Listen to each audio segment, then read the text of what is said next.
let me ask you this. Do you think when you release 836,225 illegal immigrants into our country, do you think that that is actually accomplishing the objective of the cartels? These people pay the cartels money to get here, pay them lots of money, for them lots of money, to get here, and then you're actually releasing them. Isn't that sort of accomplishing the objective of the cartels?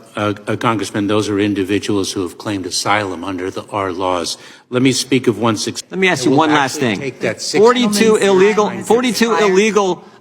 immigrants were encountered at our border are on the terrorist and no-fly list. Are any of them still in our country? Gentleman's time has expired. This is an important question for this committee. Are any of them still in our country? Congressman, I will deliver to you a response with respect to... No. That's a simple question. Are terrorists, people on the terrorist watch list, no-fly list, are they still in the United States that you've encountered on the border? Congressman, some of them may be still in detention. So I will... Have any of them been released? Have any of them been released? Time has expired. This is critical for the... Recognizes... You got 42... have they been released? Will the gentleman answer that question? Congressman, I will provide you with... Thank you, Madam Chair. They may have been released. Thank you, Madam Chair. Ranking Member, I believe it is my time. Madam Chair, if I could just 1 second. No, the gentleman's time has expired. Ms. Jayapal. We want to know if people on the terrorist watch list, have any of them been released? Mr. And he Secretary, won't answer that question. It is... Mr. Jordan, it is my time. But this is about people. It is my time. That's a pretty important question. That's a pretty important question. Thank you. I can't believe Secretary the Mayorkas majority doesn't want to know the answer to that. Ranking Member Jordan. Madam Chair, point of order. Ms. Jayapal is recognized. Thank you, Madam. Is recognized. Thank you. I yield to Mr. Jordan. Secretary, have any of the 42 illegal migrants on the terrorist watch list or no-fly list encountered on our southwest border been released into the United States? Ranking Member Jordan, as I mentioned before, I will provide that data to you with respect to the disposition of each one. I do not know the answer to your question. The Secretary of Homeland Security does not know the answer to the status of 42 individuals who came to our southern border illegally, are on the no-fly list and the terrorist watch list. You do not know whether they have been released or not into the country. That's your testimony. Ranking Member Jordan, as I've said before, I will provide you the data. I yield back to the gentleman. That's amazing. Mr. Secretary, this is outrageous. At your oath of office ceremony on February 2, 2021, you said, quote, "The mission of the Department of Homeland Security is to safeguard the American people, our homeland, and our values." On the website of DHS, it describes the mission. It says the Department of Homeland Security secures the nation's air, land, and sea borders to prevent illegal activity and is focused on securing our borders and keeping our communities safe. Sir, you're the 7th Secretary of Homeland Security in charge of the 3rd largest federal department in the United States and the largest immigration system in the world. You are given immense power and an absolutely critical responsibility.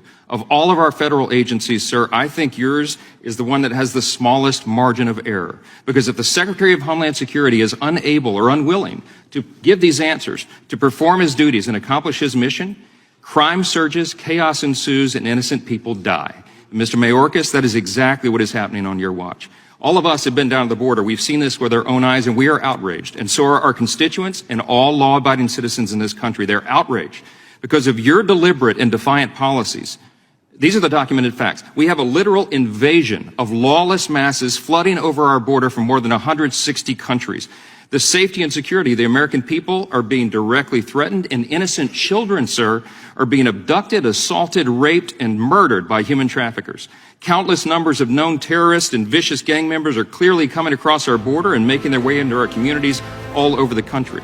The precious treasure of American taxpayers is being used to incentivize and reward all this because illegals are given food, clothing, health care, cell phones, welfare benefits, and we also, the taxpayers, pay for ghost flights and bus tickets so they can send them around and secretly transfer these folks into all of our communities across the country. It is your policies, and because of them, that our entire country is becoming a crime scene. And we are dealing with a humanitarian disaster that would have been unimaginable just 3 or 4 years ago. Because of your policies, the drug cartels are making billions of dollars and building their empires, and they are drowning our streets in fentanyl and other deadly substances, and that has made drug overdoses, as you know now, the #1 cause of death for Americans ages 18 to 45. Our brave Border Patrol and law enforcement agencies and officers are completely overwhelmed, and they are personally endangered. And the rule of law is being trampled underfoot, and the stability and the very sovereignty of our nation is being threatened like never before. I have a long list of questions I was anxious to ask you today, but I've been watching you. You know, you've been on Capitol Hill for 3 days now. You've been in 3 committees.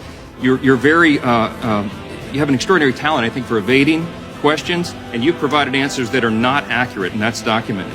You're insulting the intelligence of the American people, and you're subjecting them to extraordinary danger. This is not a game. It's been detailed over and over this week, and here again today. You have presided over the greatest immigration catastrophe in American history, and it's an objective truth that you have helped design and implement this system. You took your oath of office in February last year, and by the end of the first year, ICE recorded the highest number of border crossings and the lowest number of deportations in history. Fact. You have stated publicly in direct defiance of our laws that, quote, being here illegally by itself is not enough to be removed, unquote. If DHS does not deport illegals, that is, apprehend and quickly remove people who cross into our country illegally, then we have no border security at all. We all know that after Title 42 is repealed, 18,000 immigrants a day are going to result coming over that border. It's going to be a total collapse of our operational control.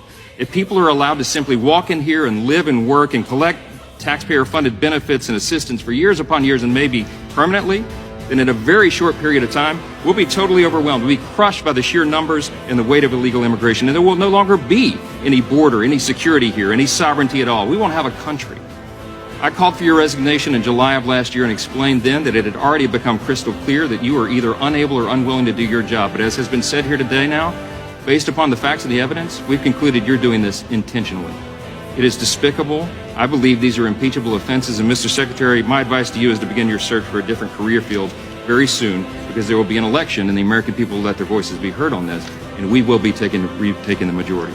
I ask unanimous consent to enter into the record a letter from 133 members of Congress to the Secretary expressing our concern that his actions in opening our border and inaction in enforcing our laws are endangering American lives.